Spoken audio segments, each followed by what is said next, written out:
So let's have a look what's in store for the twin flames between the 12th to the 18th of April.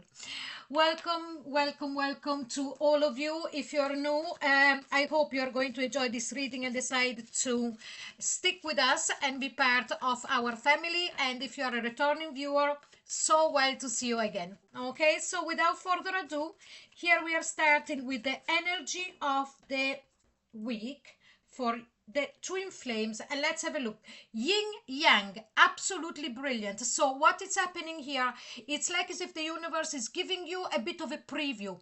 There is a balancing of the yin and the yang energy, so the giving and receiving, and also, as you well very know, it's the divine masculine and divine feminine coming together. So we are already glimpsing at the fact that there could be a reconciliation, or at least an awakening from the divine masculine side, that they're really needing for their own evolution their divine feminine, okay, without leaving, of course, the fact of all of the emotional side of it.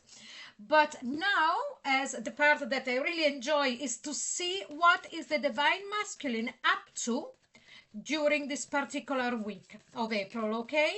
April is going to be very, very active. Lots of planets in the sign of Aries. So let's have a look with the three cards. What do we have? Guilt.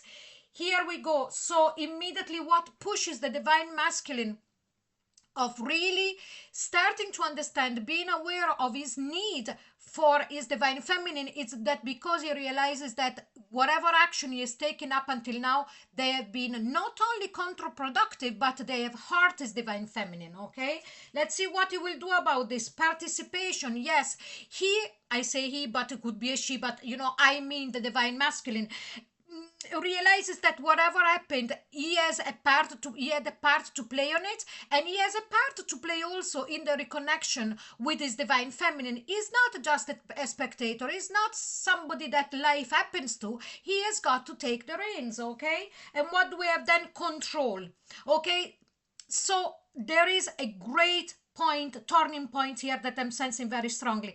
Not only the divine masculine has understood that he didn't act properly with his divine feminine, his part he played in the breakup, and also the part that he will need to play into the fact of bringing the relationship together. But from now on, he will have to have a lot more control out of his instinct, like to say, oh no, this doesn't resonate, or no, this is too much for me, and just bolt, okay?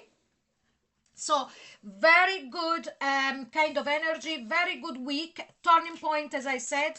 And now with the tarot, we are going to see instead much more in depth what is happening.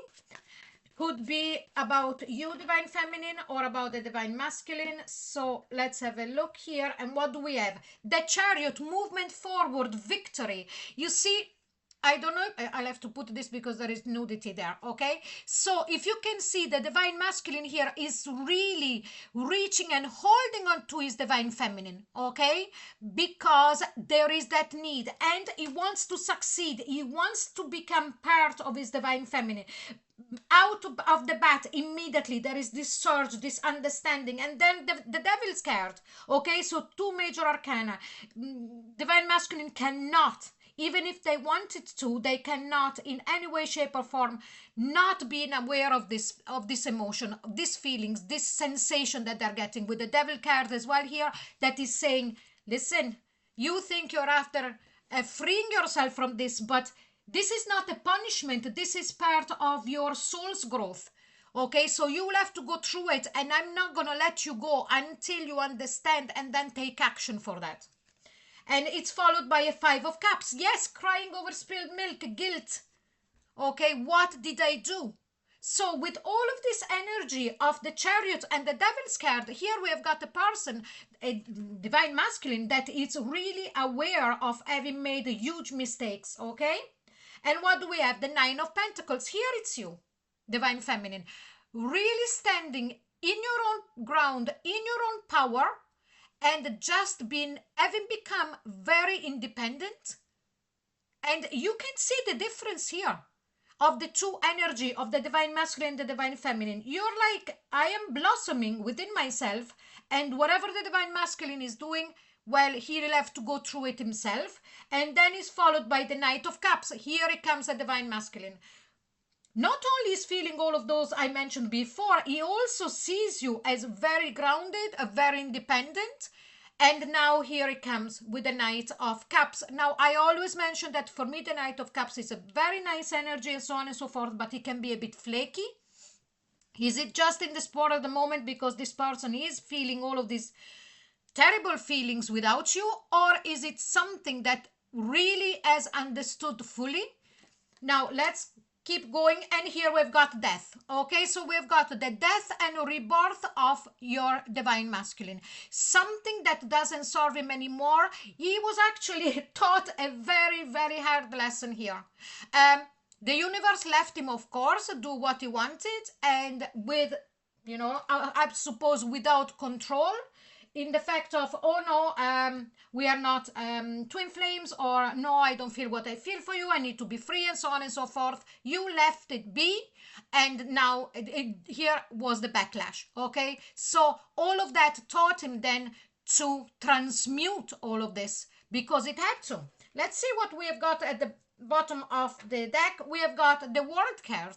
Yes, a brand new beginning. A cycle is closing, the cycle of not understanding, of maybe diminishing the connection, of wanting to look around and so on and so forth. It's finished, and there is a brand new beginning. Okay, so wow, what a week. Now, just before you go, we are going to see what is the message for this week from the universe. Now let's have a look. What do we have here? And we've got Snake Spirit. Time to heal. Yes, the Divine Masculine is realizing all of the mistake he has made, and now it's time for him to heal, but it will certainly come towards you. You know, we are going to keep an eye on that Knight of Cups in the weeks coming up, and let's see how, you know, how much he has understood. So this is the reading for the 12th to the 18th of April for the Twin Flames weekly couples. I hope you enjoyed it, and if you did, please like, share and subscribe. Don't forget to click onto the notification bell. Also, all of the monthly readings for all signs are out. There is the love readings, the axis readings, plus there is also the timeless chronicles for the Twin Flames. All of the details in the comment box below, and there is going to be a couple of playlists appearing now. Thank you so much for being here with me. Bye bye.